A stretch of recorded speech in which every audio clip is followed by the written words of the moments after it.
It's hot. So let me go ahead and share this.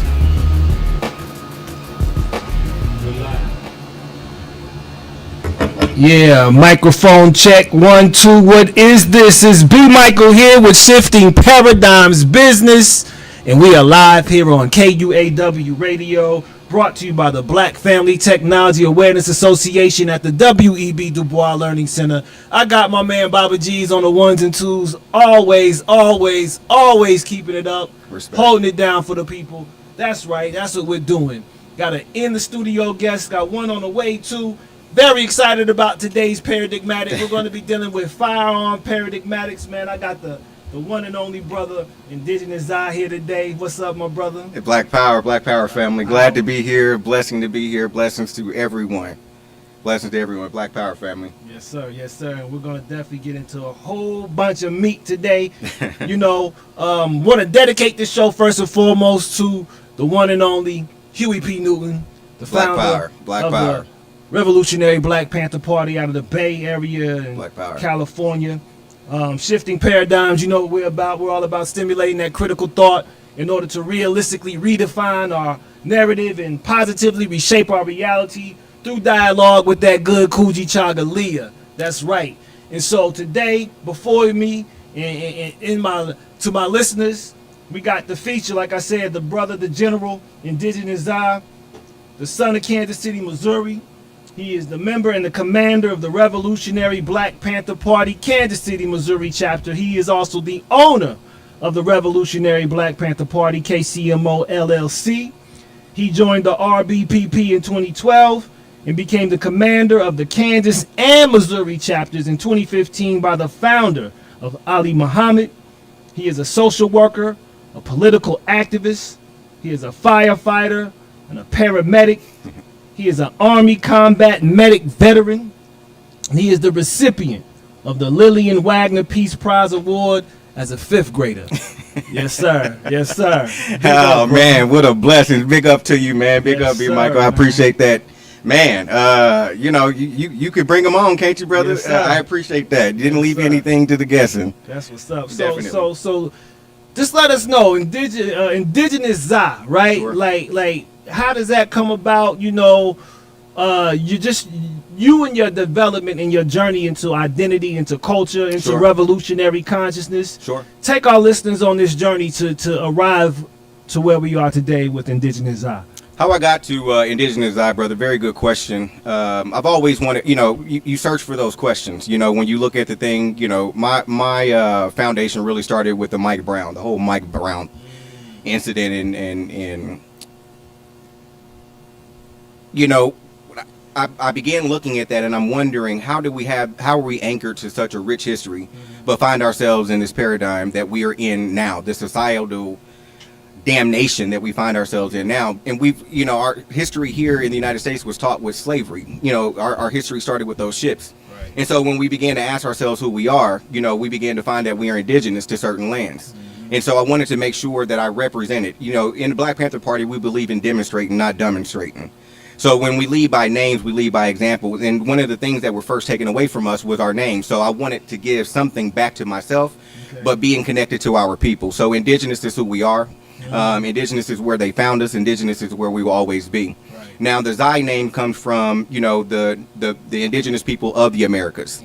It wasn't just North America, South America thing. It was just one America. It was called Turtle Island. Right. And we had a bunch of the texts, the Olmecs, the Mex-Tex, the Toltecs, and the Zais. Okay. And so you attach the indigenous to the Zai, and that's where that name comes from, just giving us, power, because, most people think, okay, Black history, we got to go to Egypt with it. Well, we're worldwide. Wherever you look on the map, you'll find us. Yes, sir. And you'll find some rich history wherever you found us on that map. So indigenous Zai is where we got that from. No doubt. So with the Mike Brown situation, Sure. I do want to come back to that indigenous standpoint as well.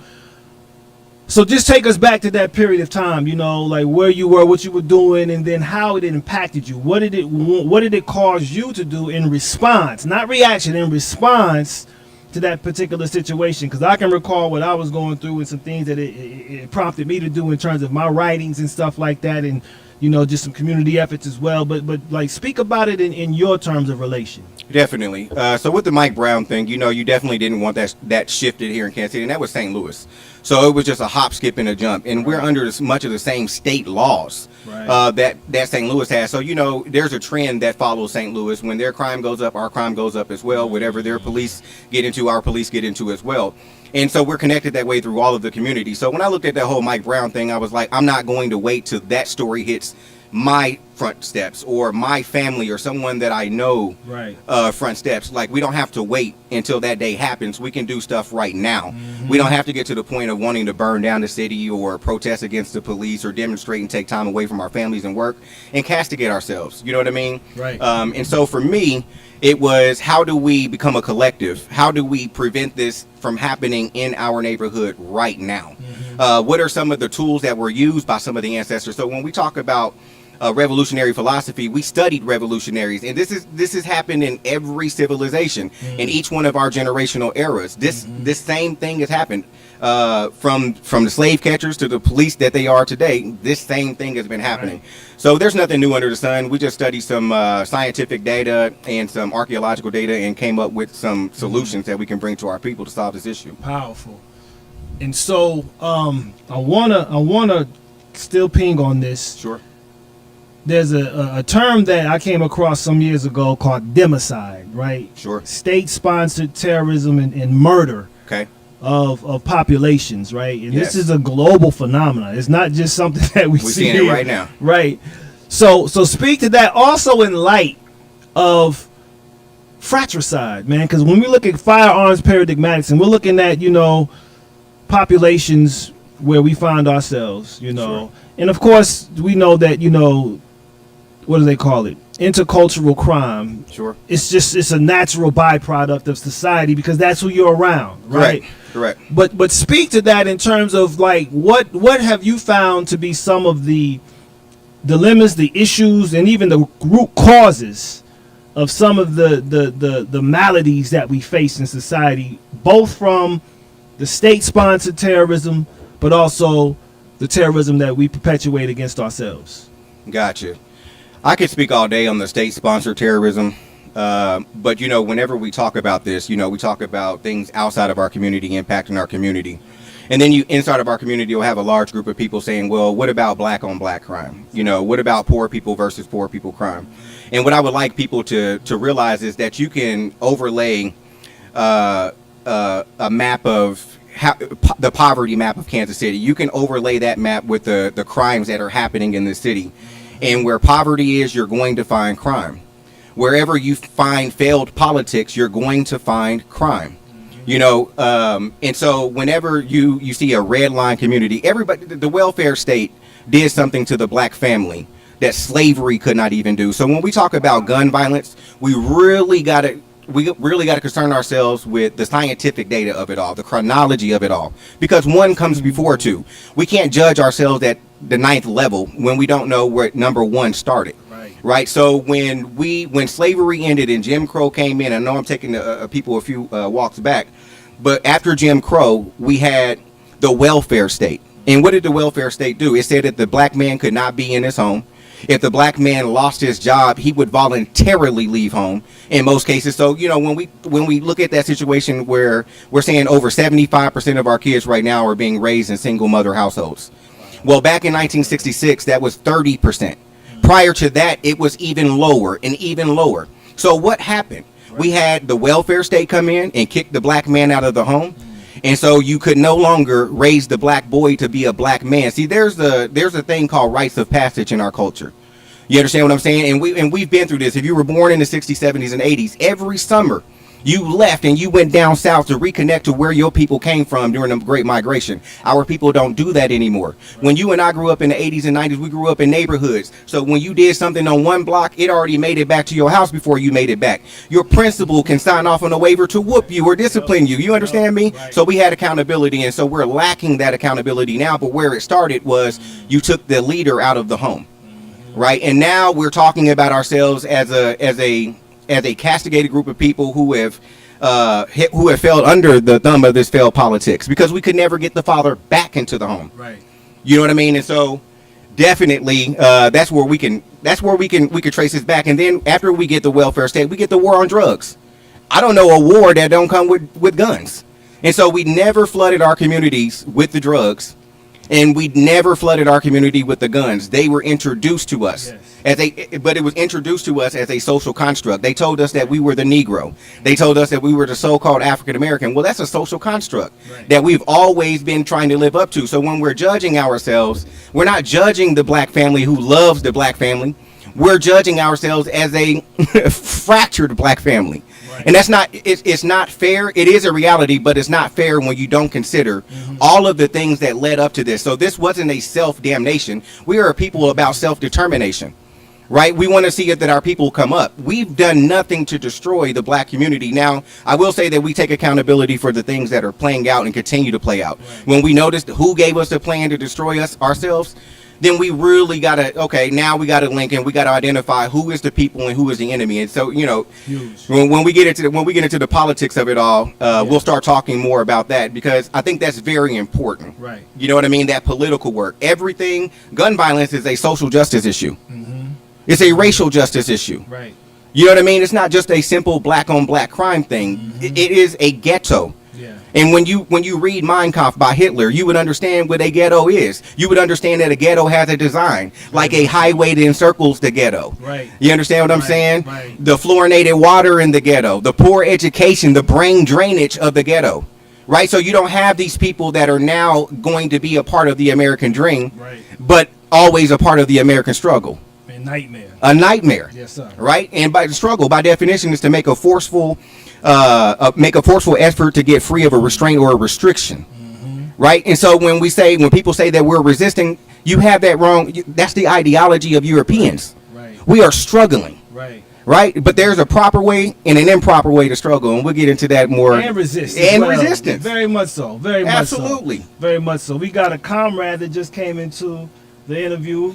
So please take a moment to introduce yourself, my brother, and we will go ahead and add you to this build, my brother. Definitely. Yes, Bishop Lamont, you know, I've been knowing Jim for a couple years now, and he's taught me a lot, and I'm here to play my part. yes, sir. Yes, sir. Yeah. So how Simple as how that. long have you been involved with the party? How long has it been now? Hey, Bishop became a member in 2016. Wow. Okay. Absolutely. Okay. Bishop became a member in 2016. And what happened with this, talking about shifting paradigms in firearms education, when Bishop came in, he was a weapons owner, but under the tutelage of the party, we keep our skills sharp. We had a range. We were there all the time, training on tactics and things like that. We did a demonstration called Back to Black, which was an armed demonstration. We had a Missouri and Kansas conceal and carry instructor, Latasha Jacobs, representing. She's the field commander of the Revolutionary Black Panther Party. Powerful. And now we have another firearm instructor in Brother Bishop. Right. So when we're talking about firearms education, it's a real thing. All of the members pretty much had their conceal and carry. All of the members were pretty much in on our Black Panther Party security business, in which we were going to get security licenses and arrest powers and things like that, so that we can do this community policing thing. And so when we're out there and you see us with the weapons and things like this, understand that we are an armed propaganda unit, but also these individuals are highly trained and highly disciplined. And this is how we keep a revolutionary group together. We have to have a good sense of history. We have to have a firm grasp with a practical knowledge of the party. And we have to be rooted in this philosophy. We have to be well disciplined in this philosophy. Yes. So we have Brother Bishop here to share with the community some gun rights and responsibility. Awesome. Absolutely. And I want to get to the party aspect, but first I want to just talk about, again, going to this firearm and gun violence delineation. Like, Sure. what is the difference in our community that has prompted, and we talked about the oppression and stuff like that, but like it's a fine line at the same time, you know, because we could take these brothers, organize them, and put them in a militia type of formation. Correct. Right. Correct. So what is it that we can do to promote a more vast firearm safety policy amongst our people, as opposed to the violence with firearms that we're seeing taking place in our community? Great question. In the party, we say that we organize, we strategize, and then we mobilize. So we study the issue, and what we found is propaganda. You know, using marketing, And for the party to be successful, you have to link with non-party people too. We're not the only race of people. We're not the only class of people that are dealing with this class struggle. Chairman Fred did it wonderfully when he built the Organize the Rainbow Coalition, because he noticed that there were brown groups of people with these same issues, white group of yellow people, white people. So there's a class struggle. So we don't pay attention to the race or the racist. We pay attention to the systemic issue, and we try to change that because we're a revolutionary Black Panther Party, and revolutionary is to cause a dramatic change. Right? And so what we have to do is we have to put our history back in proper perspective. So our history, like our history didn't start with the slave ships. It started with a beautiful and rich history of people who created the 7 liberal arts. So when we talk about gun and weapon ownerships, we could take it back. Harriet Tubman carried a weapon. Dr. King had a weapon. Malcolm X had a weapon. Marcus Mosiah Garvey had a weapon. The Harlem Hellraisers had a weapon. And those brothers in 1912, from the month of April to November in the Red Summer, in the year of the Red Summer, had weapons. But why did we have weapons, brothers and sisters? We had weapons to secure and procure our heritage, our culture, our children, our wives, our ladies, our community, our everything. Because nobody gave it to us, we had to protect it. Right? So this was from mobs. This was from politicians who would not allow us to be a part of the American dream or participate in the hypocrisy of America. So now like I said, we have to take our history and put it in proper perspective and ask ourselves, why are we carrying these things? The foundation of that is not changed, brother. It says that we are allowed to carry weapons. We are legally, constitutionally able to carry weapons so that we can defend ourselves, our property, and our people. Right? The Declaration of Independence says it too, doesn't it? It says that when a despotic government is despotic to its end, the people have a right or a duty to overthrow such government. And I don't think that you could do that without a weapon. Politics flows through the barrel of a gun. Power. You got anything to add to that, Brother Bishop? Yeah, I do. And when you think about how these young kids are using guns nowadays, the reason why education is so important is because they getting their gun education from the entertainment world. You know, so if you don't teach them at home, they're gonna learn somewhere. And depending on where they learn it, is gonna influence how they use it. You know, I'm teaching my daughter now. Definitely. She's 6. Yeah. You know, but if I don't educate her now, somebody else will. And then she'll get to that point where it's like, well, I don't know, Daddy, because over here they told me not. But if I teach her firsthand and show her what a bullet actually does, you know, it changes things. You know? It definitely changes things. I mean, if we continue down this road, my people, then we're going to leave ourselves inept. We're going to leave ourselves without defense, because it's just your skin alone now. It's just your education alone now that makes you an enemy. Fred Hampton didn't carry around weapons like that. He was 19 and a threat to the establishment with his actions, with his mind. Do you understand what I'm saying? You know, that was the most dangerous weapon. So I don't understand how we have lost such historical context. We've never needed a weapon to prove how strong we were. We've always used our intellect and our collective ability to prove how strong we was. Right? So the community has not responded to these murders and these homicides and these non-fatal shootings correctly, right? Everyone, like our Pharaoh, King Tut. When you look at King Tut in a bust, when you go to the museum and you look at him, his skin is black, his bust is black. He wasn't that black, but what he taught us was that not everybody with black skin has a black soul, right? And some people are very disconnected from the culture. You cannot just be antiquated into this culture. See, like when you take a life from our culture, I think that there should be some type of consequence as a result, a serious consequence. You can no longer come to the you can't be around us.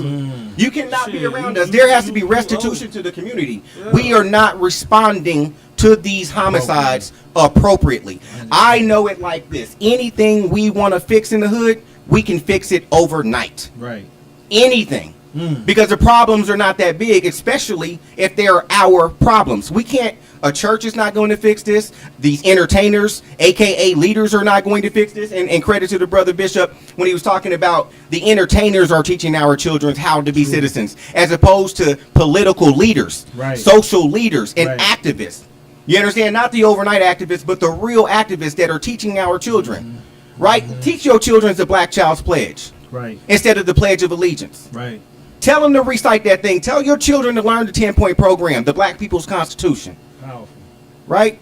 And now we can put our history back. It's like, you know, when you look at that Infinity Wars movie, when you saw, they say, well, when you move a stone, you cause a ripple in time. I think someone has removed a stone from our ripple in time, and so it is our responsibility as the vanguard to take that stone and put it back where back in its rightful place and restore us to our rightful place. Crucial. That's very important, but you can't do it without a political ideology. And that's where I want to go next. Speaking about the Black Panther Party, and it's so interesting because you had White Panthers, you had Brown Panthers, you had Red Panthers, you had Brown Panthers, but the political platform was what was the unifying impetus that drew all this together, right? That's correct. So speak to this in light of constitutional rights, political education, and how does that empower us as a people to go about establishing, let me say this, reshaping our reality? I like the way you say reshape, and I don't want to make a capitalist happy on this podcast, and so we use the word rectification, right? Okay, because that's important when we're talking about politics. Ideological reform versus ideological rectification. If we don't lead the people with rectification and we lead them under reform, then we've done nothing but change capitalism into neo-capitalism. Right, get reform. Get reform on out of there, right? Yeah, you could call it something different, just like they're calling slavery something different. They called it the prison industrial complex. They called it Jim Crow. They called us thugs and all this other stuff. You know, it's different names for different people. Even woke. Even the status. It went from the American Negro to the so-called Afro-American to the African-American to the black person to the nigga. Yeah. You know what I mean? And so no matter nice. what you call it, it's going to be treated the same. And so we want rectification. Powerful. Absolutely. We don't want civil rights. And so we've never ever in this country, we've never ever fought for our freedom. We fought for justice and we fought for reforms. We've never fought for human rights. We've always challenged the civil rights. Right? And so politics. In order to be a member of the Revolutionary Black Panther Party, you have to go through a 70-day probationary period. Because everyone needs to have some type of political conscientiousness. Conscientiousness, wishing to do one's work well. Right? And when we say that we are the Black Panther Party, we could have called ourselves the Black Panther Party organization. You know what I mean? But we called ourselves a party. And why did we call ourselves a party? Because a party is a formal political group. Yes. Right? And so we have roots to politics in the Communist Party USA. We had Gus Hall and Angela Davis on the presidential nominations in the 80s. You could look us up. You could see Angela Davis going to the Supreme Court and using her political prowess to beat the Supreme Court off of her. Right? And so when you come into the party, we study what is called the Little Red Book. This was a book that was sold at Merritt College. It helped fund the Black Panther Party, and it helped stimulate the vanguard today. It teaches us because we have to study other revolutions. We have to study Mao quotations by Mao. So there's 30 plus chapters in there, and each one of these Panthers you see in Kansas City, Missouri. See, that's the thing when we come across these revolutionaries like we used to, revolutionaries will come up to us all the time and start talking. But the difference between someone that is anchored to something, a philosophy, and someone who's not, that is the difference in between effectiveness and impotence. Right? We're not flying by the seat of our pants. This is not an antiquated thing. Just because you're a part of the hood, you get to wear a patch. That is not it. You have to have some type of political savvy. You understand what I'm saying? So we do quotations by Mao. We do White Skin Black Mass by Frantz Fanon. We do Wretched of the Earth. We do Soul on Ice by Eldridge Cleaver. We do all of these books. And I mean, when I tell you we go into a critical study, we go into a critical study. These are 2.5, 3 hour classes twice a week. And they're quizzed on this before they're even given a patch. They have to now attend board meetings at the Kansas City Police board meetings. They have to go to the city council meetings and attend those meetings. They have to go to a school board meeting and attend that meeting. Right? Yes. So you have to get in. You have to get involved in the community, and people have got to see you. Boots so you on the ground. absolutely. A real so citizen. A real citizen. You went from Straight up. Revolutionary theory to revolutionary action, right? And we stay involved in it. We stay studying the political theories, right? So once you graduate the class, they still come back through and get refreshers and everything like that, but they have to now go out and teach that, right? So now we take it from theory to political action. And like Che Guevara said, words or actions are words supreme, baby. You know what I mean? So you got to get out there, and that's the highest form of revolution, is revolutionary action. Powerful. And so backed by that is the ideology. It's the ideology. Right. And so speak to the importance and the relevance of ideology in all this, because without that, we can't have a uniform code of action or mode of action, right? So speak to that a little more, why ideology is so important in solidifying the party. Correct. So we have a policy, and our policy is namely the 10-point program. Okay. Right. So anyone that wants to collab or work with the Black Panther Party in coordination with us has to understand that we have that foundation, and we don't get moved very far from that foundation. The 10-point program is broken down to what we want now and what we believe, right? And so in order to effectively do this political work, I say that the base of our work, it definitely comes from quotations by Mao. I mean, what is a communist party? We break down words like imperialism, fascism. We go into Adler, we go into Engel, we go into Lenin. And I mean, I know I'm speaking Spanish or some gibberish to some people out there, but I promise you, once you get into quotations by Mao and we give you this test, you will understand everything that you need to understand. Like the introduction, you have the questionnaire right in front of you. That's the test that they're actually giving at the end of quotations by Mao. So after the end of about 7 to 8 weeks, we're going through that test right there, and they're turning that test in.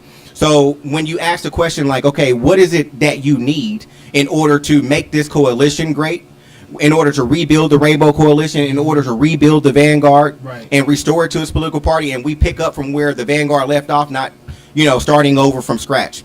That is the blueprint. It is the political ideology of quotations by Mao. We study things like the Mao Mao by Jomo Kenyatta. We study Che Guevara, or Ernesto Che Guevara. We know who Dr. Albizu Campos is of Cuba. So we understand imperialism and fascism all over the world, and wherever we found it, we studied it. And we studied its leaders, right? So whoever was called a terrorist, we looked into them.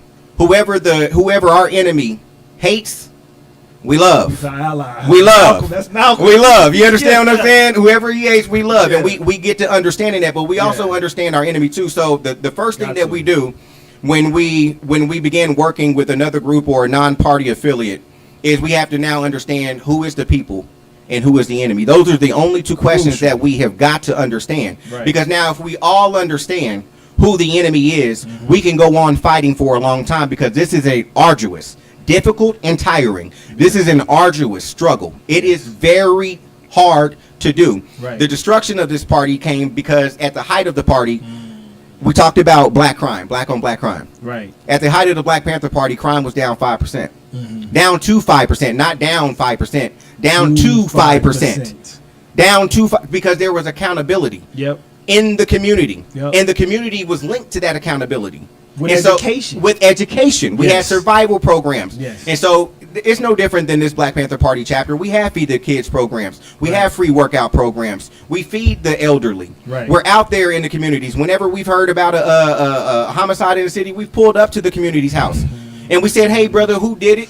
What's the problem? And please tell us and promise us that you will not retaliate. We need you to be forward thinking. And if you can do that, we'll come back here next week and have a barbecue here in your honor and in your people's honor. Right? But that's the thing about this, right? So we got to get back to that. And so this whole thing about snitching, we got to abandon that. That is the old way of thinking. And if you can't get on board with snitching, there's a difference between a snitch and a witness, right? We are traumatizing people out here, and we are becoming numb to our own demise. Great point. We are becoming numb. What happened when we got off those ships? It was something like there was this brother, not brother, but there was a European called Father de la Casas. He was on Columbus's ships. He said that the slaves knew what was waiting for them once they got it off them shore. They would have jumped overboard completely, and they would have sank the ships. Right? They would have never allowed those ships to get over here. But what happened when you see your brother and your sister getting whipped all day, every day? You become numb to it. You saw the people jumping rope when their brothers and sisters were getting hung and things like that, or attacked by dogs. We've become numb to our own demise, and this is something that that is causing us to now turn that hate inward. Like Malcolm said, who taught you to hate yourself? My goodness. Right. Right. That's the foundation of it, and that's why, listen, we have to be politically anchored. No other group in this country is a non-affiliate to a political party. Okay, we helped Lincoln build the Republican Party. Why did we help Lincoln build the Republican Party? Because we wanted a fair stake in this country. Right. Why did we fight in all the world wars, the civil wars, the revolutionary wars? We're the only race of people, the ethnic group of people on this planet that can say that we fought on both sides of the flag for the land. Yep. Not for a constitution, not for a government, Yep. but for equality Yep. and equity. Equity. Right? Equity. That's the word now, because you Yeah. can never make us equal. We will Nah. never be equal because you call this thing a race, Right. and that was his first mistake. Right. That's pseudoscience. That was your first mistake. Yeah. You've never beat us in the race. You look at the Hall of Fame anywhere. Yeah. You get us, you warm up that water in that Right, pool, and we up in right. there too. You understand what I'm Rack saying? it up. Absolutely. So we've done everything that we can Yeah. do under the sun to prove our worth, right? And now it's going to take a political action. Yeah. In order to change things, because we have a political problem with a political person, so that means it's political war. True. One thing I want to do, I want to kind of go back a little bit to around the time of the demise of the party, when it fractioned off. There's a documentary called Bastards of the Party. Yeah. I'm sure you've seen that, right? Definitely. Where you had the community revolution in progress, you had brotherly love overcomes oppressive domination, the Crips and the Bloods, right? Definitely. And they are direct descendants of the party. Yeah. So, if the youth knew this, they would have a whole different perspective of this. But we know, like you said, during the Reagan era, the Iran-Contra scandal and everything, go. with cocaine and There we crack go. coming into the community, Yes. it completely numbed Yes. our communities, right? Yes. So, with that being the case, what is the party's approach today to reclaim that greatness of our community protective program that the Crips, the Bloods undertook, the party spearheaded? Like, how do we get back to that standpoint, brother? Like, what can we do with our youth in light of education, but presenting to them this paradigm and shifting it, because they chasing money and they chasing reputation, right? Correct. What can we do? That's a challenge. It is a challenge, and I don't think any one person has the answer. Any group has the answer. It's going to take a collective. That's great. To put our minds together and our heads together for this answer to be surmised, right? We got to give them something to do. We got to give them something to do. They need activities. Hey, we need to go back to basketball leagues, little sports football leagues, anything to keep them active. But it's anger. They're dealing with a lot of anger. They're dealing with a lot of misdirected anger, and it's righteous and anger all that they is got. energy. So Good point. we just need a way to direct that energy into something positive. That's good. And we do that by But we need to give them activities. Boxing clubs and everything. well, That too. we had the Yeah. survival programs, right? And Okay. we've shown that those survival programs work. But what we need to do is educate, just like the brothers in the incarceral system. The rates of recidivism are very high. Right, so what are they doing in there? Are they doing anything to feed their minds? They're inside of a cell, and it's a cold cell. What happens to a cell in the cold? It dies. You put a battery in the freezer, it dies. Right, so he said this is energy. They are wasting our energy. So what we do is we reinvigorate our energy. If we're dying because of high crime rates, then we need to teach the people how to stop bleeds. We need to teach people how to do first aid CPR. You don't need to be licensed or certified in it. We need to teach our kids conflict resolution and de-escalation skills and be trauma informed. This is the thing that we need to do. So you see so you all are talking about a mental health issue, a mental health crisis, right? Because nobody sane can be doing this to their own people. So we're talking about a mental health crisis. How does the white community, how does the Spanish community, how does the Latino community, how does the LGBT community address their issues? They come together and they fix it, right? They band together politically. They band together socially. They live in the same neighborhoods. Right. That is what happened. I remember respond. talking And to they you about support each that. other. They support each other. So what are we talking about? Like how do we do this? We know how to do it. Exactly. There is nothing new under the sun. The fathers need to be back in the homes. We need to rebuild the black family and make Yeah. that strong again. Right. We need to see more shows with black families on it. We need to hear more positive music. See, we don't have the music that Yeah. uplift the people anymore. Right. You don't That's a big hear deal, too. Sam Cooke anymore singing "The Change Is Yeah. Gonna Come." That's a You big don't deal, hear too. Nina Simone talking about young, gifted, and black. You hear Right. Cardi B, Sexy Right. Red, Right. and these drill rappers. Now, Right. don't mistake me. Now, I think there's an appropriate place for all culture, right? But when it leads to the destruction of our culture, Genocide. a genocide of our culture, Yep. a brain drainage of our culture, we have got to put up the yellow tape and say, Yeah. caution, Enough. enough, Yeah. right? What did those people have on that were hung back in the Jim Crow lynching era? They had on suits, brother. Wow. They wasn't sagging pants or anything like that. That wasn't the threat to society, to American society. Right, It was right. you, intellectual beings, Business. you beings that created HBCUs in towns and villages so that we can be safe in, right? So we have to expose that history. What happened in the textbooks? They took slavery out of the textbooks. They took our history out of the textbooks. So what do? I said it before. We take our history and we put it back in proper perspective, and we put it back in the faces of our children. Yeah. We get it back on the subject matter, and we do things like this. We get more podcasts talking about uplift of the black community, Right. the disparaging of the black community, the history, the legacy of the black community. That's what we do. We get the communication, we get the conversation back in our faces. We do the Juneteenth thing, and we make Juneteenth bigger than 4th of July.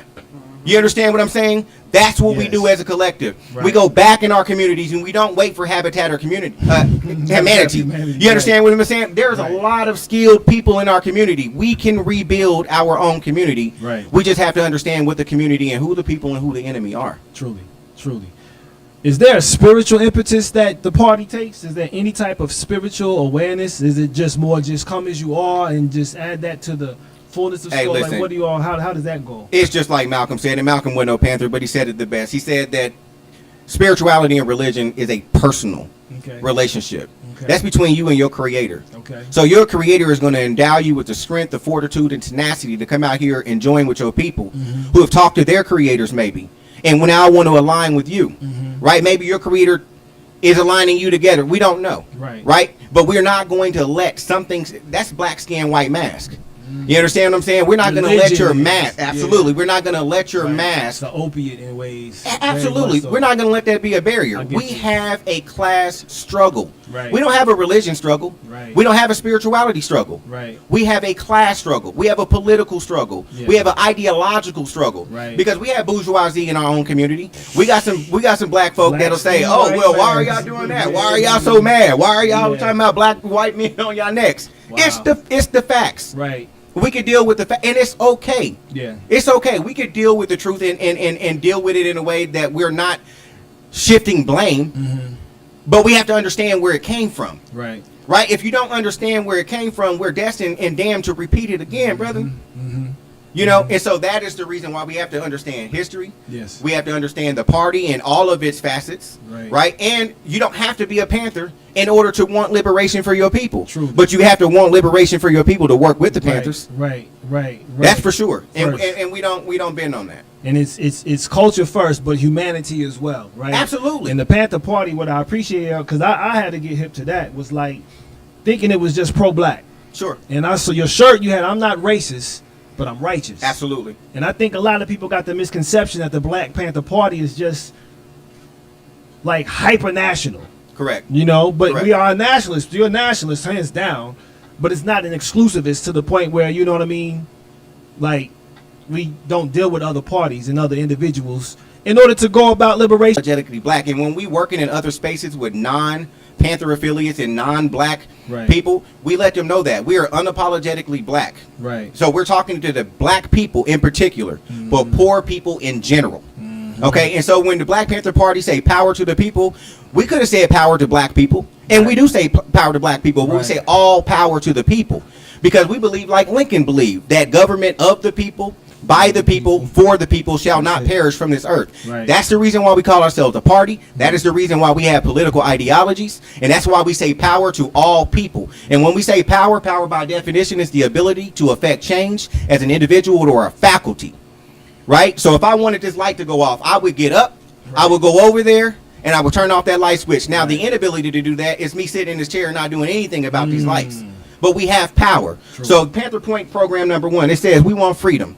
You know what freedom is? It is one's right to do, think, and act as one wants to without intervention or restriction. So we want freedom. We want power. We just defined power to determine the destiny of the black community. So what does that mean? We want self-determination. We don't need handouts. We don't need welfare.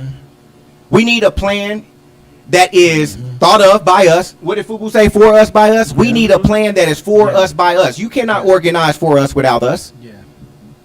Yeah, powerful, brother. What about divestment? Is there a divestment program or insight or perspective that you all have in terms of dealing with capitalism, for say, right? Definitely. How do you respond to that, and how do we get people to understand how to divest from that in order to empower ourselves? I love that question. It's just like I said, we have, if we have a problem, a political problem with a political person, it's political war. If we have a social issue with a social person, then it's social war. Wow. Right? So you fix the issue the very same way. Right? How would I come at this? Talk about divestment first. What is divestment? So divestment. That's where I was going. So the social issue, divestment. What did we do during Black Lives Matter? We told people that they wasn't going to Walmart no more. They wasn't going to such and such stores. No law had to pass for Walmart to say, you know what? Let's put some Kwanzaa ice cream in the freezers. Let's get a Kwanzaa section. Let's put some black hair care products up in here. Old Navy got on board. All these other stores got on board because the power of the people, right?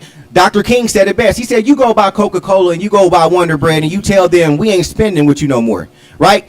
What he also do, he said, oh, black people, you ain't riding the bus for like 381 days.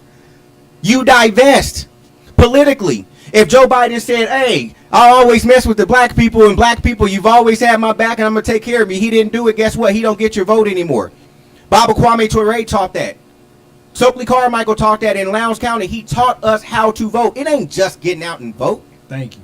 It's divesting. It's investing if you're not divesting, right? It's a collective investment, but it is also a collective divestment. Yep. Anything that we pull our energy out of or pour our energy into is either going to succeed or it's going to fail. Yeah. Right? Including politics, including the social construct. We do not have to participate. Thank you. In the Confederate, in the Union And that's Party. a vote. And that's a vote. That is a vote. You are participating in the Confederate and the Union parties. That has never changed. Under reform, the name has changed. Reform, right? Under reform, the name has changed. And what did they call reform? They called it a reconstruction. Reconstruction. Huh? Yep. When they had a problem with each other, Yeah. they said that we need a reconstruction period. When they found a problem with us, they said that we need reconstruction amendments. Add them to what's already written. And that's why we don't like reform.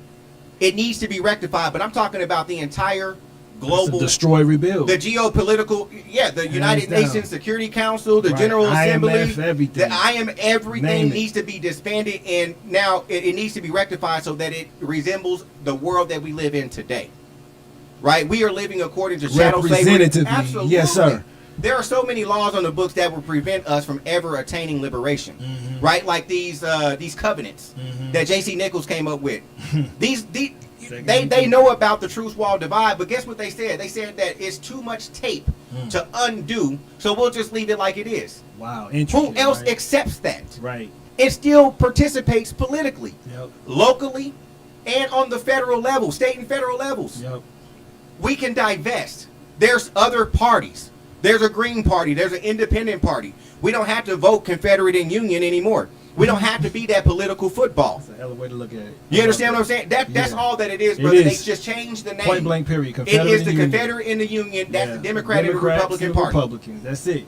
So we do not have to participate, and we see what is happening that now that we are participating. This country is going to hell in a handbasket. And they're partisan. They're very partisan. They're very partisan. Yeah. They're very partisan. So now take a look at this. Whenever there's a homicide in the city, in the urban community, they want to talk about gun violence. But whenever white militia storm a white capitol or a capitol building or storm Washington, D.C., they don't call it a gun violence issue. Right. Right? We don't have a problem with mass murder in our neighborhoods, in our community. We don't have to worry about going to movie theaters and Right. concerts Right. and churches. You Right. understand what I'm saying? We never had to worry about that. We don't have to worry about our kids going to school and somebody walking in, another student walking in with a bad day. Shoot We don't have to everybody. worry about that. Nah. Right? But when it does happen to them, Mm-hmm. what is the first thing they want to? They want to hurry up and fix that problem. But they don't want to call the kid a thug. Right. He had mental He had health issues. Thank you. So we need to look at our own issues as a mental health issue. So when you hear It somebody is. say, what do you think about black on black crime? That's the Yeah. same thing that you need to internalize and say, Oppression. oppression, a mental health crisis, because that's what it is. It is Right. a mental health Yeah. crisis. And I'll leave off on this. If you're listening out there, anywhere, any city that you find yourself, my people, I say it like this: if we live long enough, if we let ourselves live long enough and not kill each other, we will find out that we're family. You understand what I'm saying? Ain't that deep? Our families migrated out of the South during the Great Migration in the 30s. Where did they go? They went to these cities, Yep. industrial cities, Kansas City, St. Louis, Chicago, San Francisco. Man, Now, yep. my people have been in Kansas City since the 50s. We in 2024 now. Okay, my mama done passed away, grandparents done passed away, everything like that. But do you think my mama didn't go to school with your mama and your daddy, your uncles, your cousins? Do you think they didn't date and have some kids together? 6 degrees, brother. Huh? We've been in this same space far too long to not be connected some way, somehow. But we're not letting each other live long enough to find out what those connections are. And as I open this thing up, we don't even go back down to the South to the family reunions to see who actually shows up. Yeah. You understand what I'm saying? So we're not connected to our heritage anymore. Wow. So you asked a question. You asked a very profound question. What do we need to do to the kids today to make sure that changes? We take them back to what we did. The 30s and 40 and 50-year-olds today, your responsibility is a responsibility that your elders taught you. Your grandparents taught you about where you came from, taught you your great-grandparents' real name. How many of your kids today know their great-great-grandparents' real name or where they come from? Right. How many? How many of your kids know what plantation you come from or know where to start? When you take your last breath, they are lost forever. They are lost forever. Right? You can see this playing out today. There are 3 to 4 to 5 generations of families being eliminated in Gaza right now today. These kids that are surviving, who is going to teach them who they are? The occupier. Yep. So when you took the father out of the house, who taught the young men and young women who they are today? Their occupier. You have got to realize that, black men and black women, we are still occupied. That is the reason why Israel can get away with the thing that is getting away with. Okay? Because the United States also occupies. It occupies the Philippines. It occupies Hawaii. It occupies Puerto Rico and Cuba. Yep. And some of these Virgin other places. Islands, all that. Thank you. Specialize in Haiti. Yeah. The stuff that's going on in Haiti. Jovenel Haiti Moise makes was me assassinated sick, bro. by English-speaking commanders.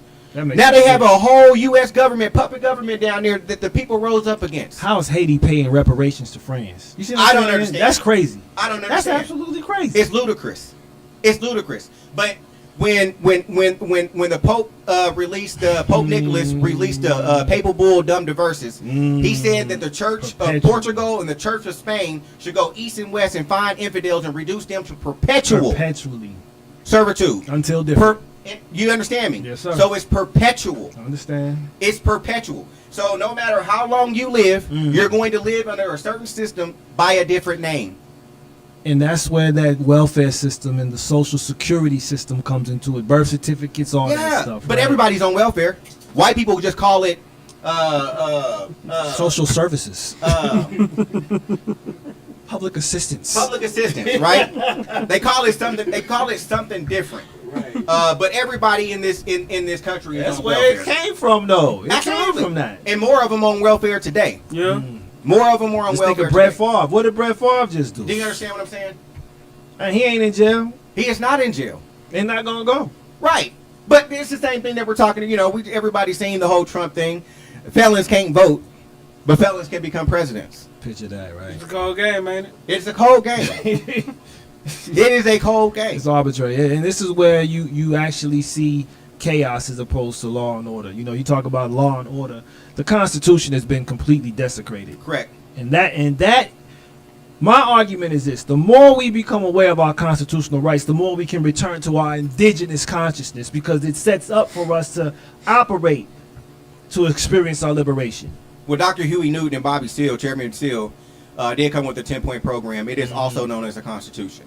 It is the black people's constitution. So I urge anybody that is listening under the sound of my voice, please go into Google it, do your due diligence. 10-point We program. have a 10-point program. It's broken down into what we believe and what we want now. What we want now is what's popularly That's known. right. It's what's popularly known. But we don't miss anything in those 10 points. And if we get all 10 of our demands, then we have self-determination. That's everything. We have perpetual. I'm gonna use that word that they use. Perpetual. We have Right. perpetual Yeah. self-determination. Yeah. And that's what our people wanted.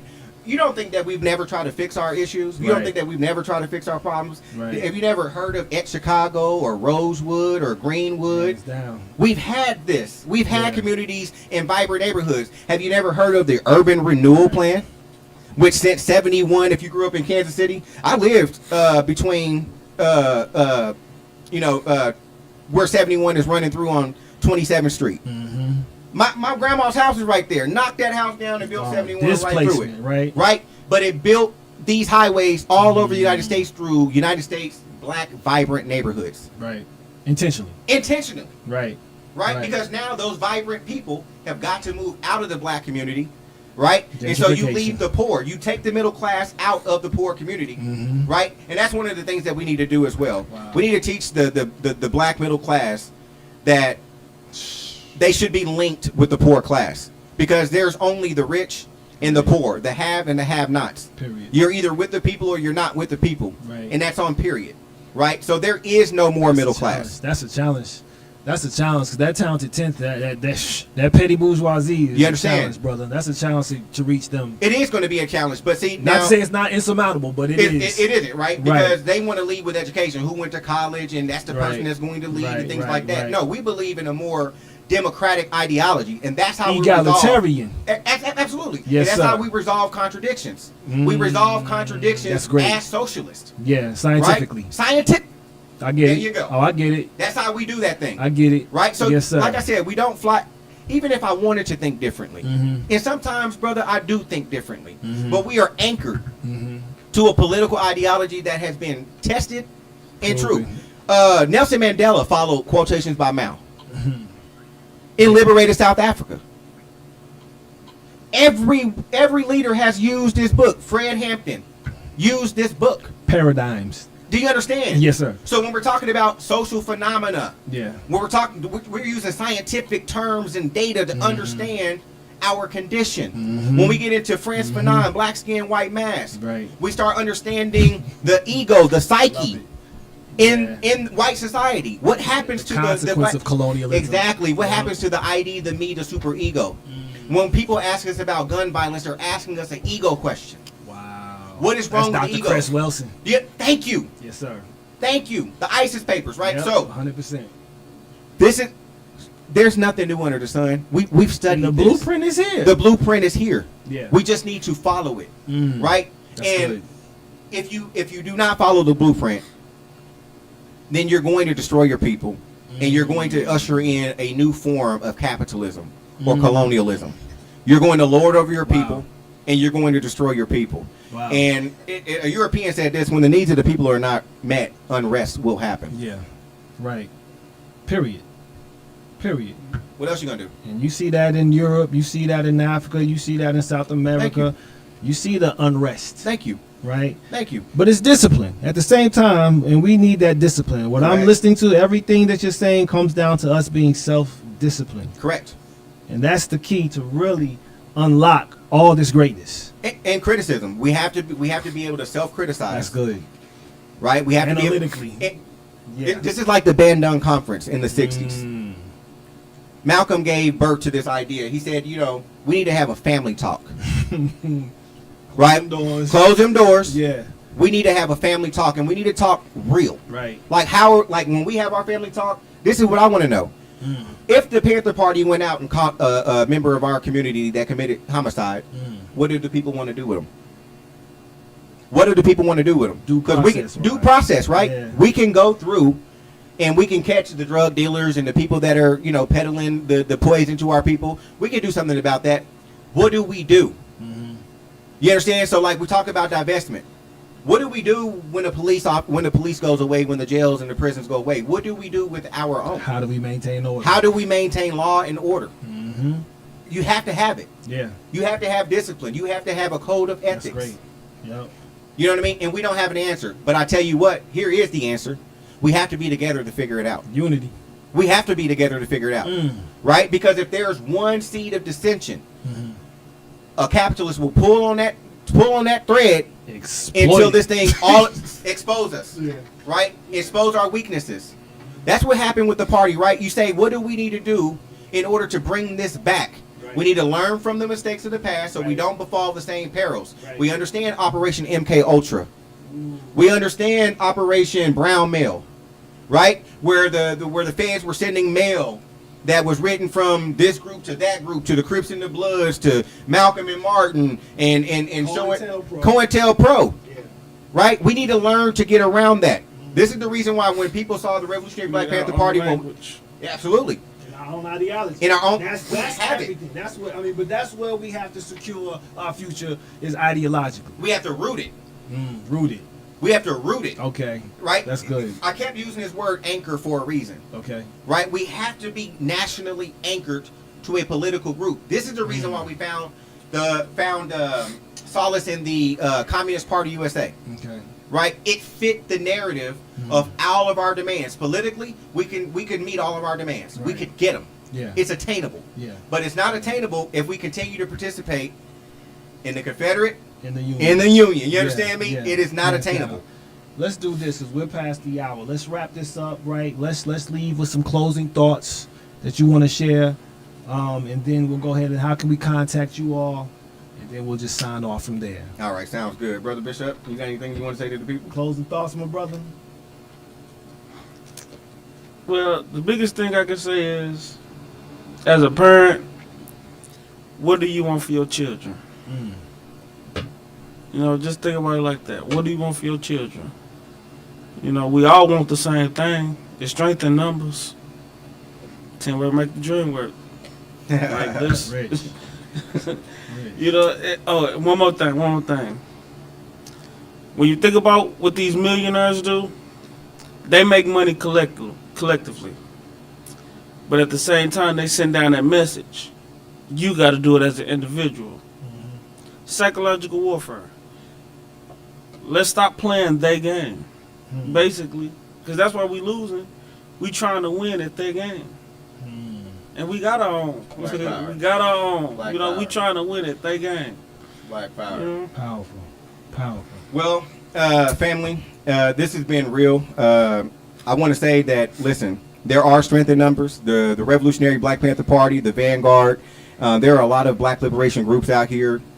Each one teach one, pick up a book, learn our history, put it in proper perspective. Don't let nobody tell you where you come from. Find out yourself. Do your own due diligence.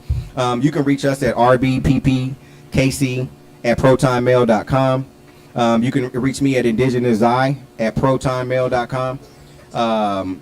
Yeah, feel free to reach out to us via email. You can catch us on Facebook and Instagram. The KC Panther Party on Instagram, the Revolutionary Black Panther Party, KCMO chapter on Facebook.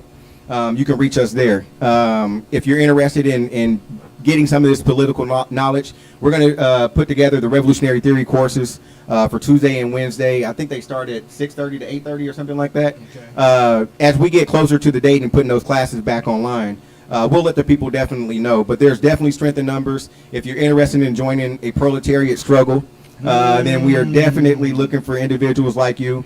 You do not have to be absolutely the proletariat class, the working class. You know what I'm saying? Let's go. Yeah. So if you're interested, just reach out to us. As always, we follow the 10-point program. We're not anti-white. We're definitely anti-hate and anti-fascist establishment. So with that being said, we want to say black power and all power to the people. Black power. I want to thank you all for coming on the show, sharing your perspectives, your insights, your principles, your passion. Black power. That's what I'm talking about. Black power. Man, I thank you all, brothers.